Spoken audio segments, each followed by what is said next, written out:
Il était qu'une fois, dans un petit village entouré de montagnes majestueuses et de champs verdoyantes, une vieille dame au cœur tendre nommée Yasmine. Ses cheveux gris étaient souvent tressés avec soin et ses yeux pétillaient de gentillesse. Elle vivait seule dans une petite maison confortable avec un toit rouge vif, niché au milieu d'un jardin rempli d'herbes aromatiques et de fleurs colorées. Ses journées étaient rythmées par le soleil et le chant des oiseaux.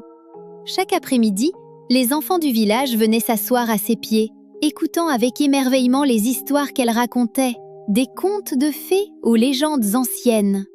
Yasmine aimait partager sa sagesse. Un matin d'hiver glacial, alors que le vent soufflait en rafale et faisait claquer les volets de toutes les maisons, Yasmine était assise près de sa fenêtre, sirotant son thé chaud.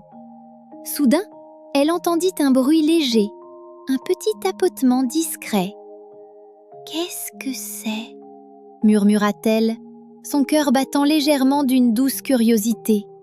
La surprise l'emporta sur le froid. Elle se leva doucement de sa chaise et s'approcha de la fenêtre. Elle ouvrit doucement le volet et découvrit une petite colombe blanche, tremblante de froid, les ailes repliées et fatiguée. Ses petits yeux noirs la fixaient avec une détresse silencieuse, cherchant un refuge. La vieille dame sourit avec tendresse, son visage s'illuminant d'une douce compassion. « Oh, pauvre petite, viens, entre, tu seras en sécurité ici, loin du vent mordant et du froid glacial. » La colombe, comme si elle avait compris chaque mot, entra timidement dans la chaleur réconfortante de la maison. Yasmine la réchauffa avec un chiffon doux et chaud, ses mains délicates caressant ses plumes soyeuses.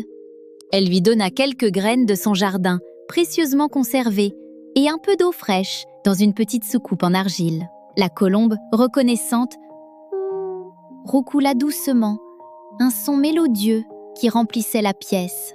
Les jours passèrent, et la colombe ne quitta plus Yasmine. Elle volait parfois dans la pièce, virevoltant gracieusement autour des poutres en bois, puis se posait délicatement sur l'épaule de la vieille dame. Yasmine lui parlait comme à une vieille amie, partageant ses pensées, ses souvenirs et ses petits secrets. « Tu es mon rayon de soleil, petite colombe. Grâce à toi, je ne me sens plus seule dans cette grande maison. » Un soir, le froid devint insupportable, mordant jusqu'aux os. Yasmine n'avait plus de bois pour allumer le feu et frissonnait sous sa couverture. Alors la colombe s'envola discrètement par la fenêtre, sans un bruit, dans la nuit étoilée. Le lendemain matin, Yasmine découvrit un petit fagot de bois bien rangé devant sa porte. Surprise, elle regarda la colombe qui battait doucement des ailes, comme si elle voulait dire « C'est moi qui t'aide, chère amie. Ne t'inquiète pas. » Chaque fois que Yasmine avait besoin de quelque chose, la colombe apportait son aide. Des fleurs fraîches pour égayer la maison, des petites graines pour son jardin, ou même un ruban coloré trouvé dans le village pour ses tresses. Leur amitié était devenue une véritable magie du quotidien. Un jour pourtant, la colombe tarda à revenir. Yasmine s'inquiéta. « Où es-tu, ma chère colombe ?» Après plusieurs jours, la colombe revint, mais cette fois avec un petit panier accroché à son bec. À l'intérieur, il y avait un message écrit en lettres dorées. « Merci pour ton cœur généreux. Tu as sauvé une colombe magique. Désormais, tu ne seras jamais seule.